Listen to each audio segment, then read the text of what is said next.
This is an exclusive excerpt from the Stuff File program with Peter Anthony Holder. If you are a fan of model trains, there are a plethora of videos online that will show you all kinds of trains, all kinds of layouts, and help you build layouts and give you tips.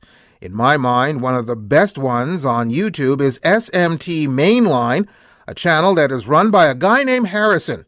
Well, he joins us via Zoom from Gatineau, Quebec.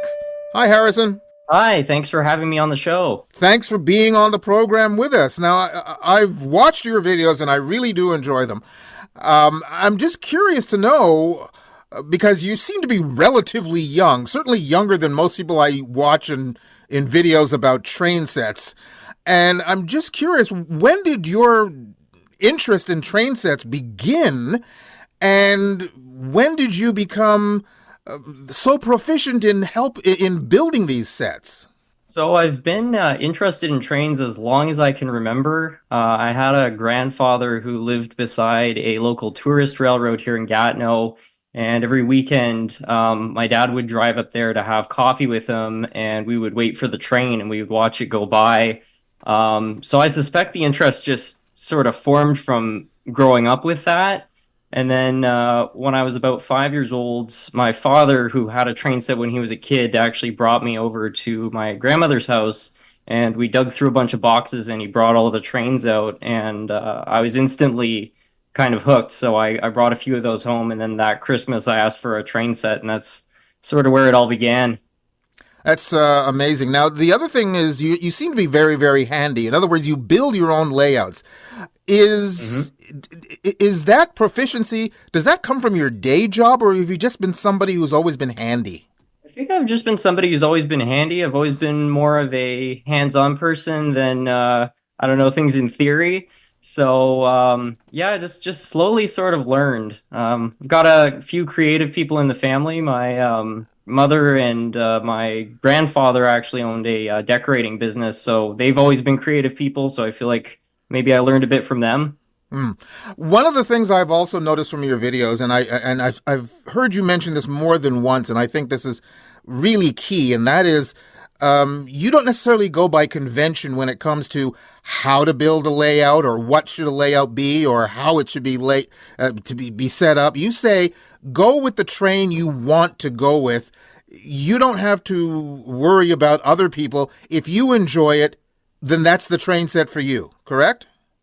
Yes, absolutely. I'm a huge believer that, the point of getting into a hobby is to enjoy it. And if you're doing that, you're doing it right. There are some people who care more about the historical aspects, like creating a real place that once existed. And that's fine if you enjoy that. But, I think there's a lot of people who just want to run some trains and kind of build their own world. And I strongly encourage that. I recommend everyone take a look at some of the stuff that you're doing, and then we can people will know what we're talking about. But I'm just wondering, from your perspective, is your train layout ever completed, or is there always something that you're going to do to it? It's never going to be complete. You kind of complete a section, and then you've figured out how to maybe rebuild it a way you'd like a little bit better, or your skills develop too. So I find things are always getting redeveloped. Like, I've rebuilt my layout probably 20 times. And for those who haven't seen it yet, give us an idea what size your layout is, because it takes up, what is it? Would it be a basement, or? Yeah, it takes up most of a basement. It's 3 4x8 layouts all combined. I don't know the actual square footage, but yeah, it's quite the operation. Okay, so let's talk a little bit about, because, we're getting close to the Christmas holiday here. If somebody wants to go out and get a train set for a child or even an adult, what should they be looking for? First of all, is model train engineering an expensive hobby? Or, because I know it can be, but it doesn't necessarily have to be, correct? Yeah, there are budget sets which you can buy, and that's a great way to get into the hobby, if you're on a limited budget. And you can also buy stuff used. A lot of train stores, which are more abundant than people think, sell a lot of used equipment. That's a great way to keep costs low. You usually work in HO gauge. There are two smaller ones. There's N and Z. How do you feel about the smaller gauges?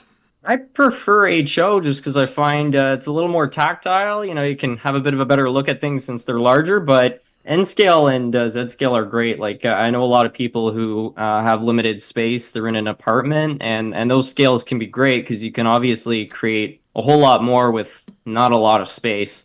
If one doesn't have a lot of room, and usually, in my mind, the idea of having room would be a double bed bedboard would be a pretty decent layout.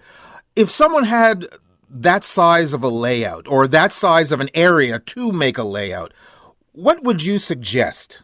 I would suggest adding things which can split up the scene. So like if you add a mountain, you can have detail like let's say on either side of that mountain, and it kind of makes the layout appear larger, if that makes sense, because the train kind of disappears out of one scene and then it pops out in another location. So yeah, I find adding hills and things like that, things just to split up the scene can really help add more to a layout if you're on have a limited amount of space. And when it comes to your own personal preferences, what are the types of trains that you enjoy? Like, for instance, for me, I know some people like a lot of freight trains. I'm into the passenger trains myself. But for you, what's your jam?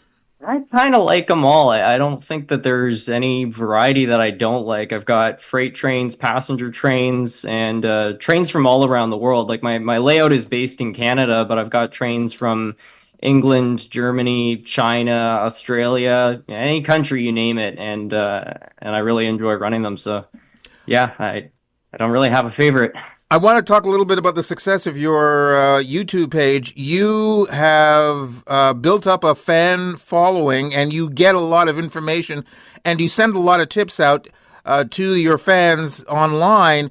But you also recently got if I'm not mistaken, a post office box. So what are people mailing you, and what types of tips are people asking? What kinds of things are people asking?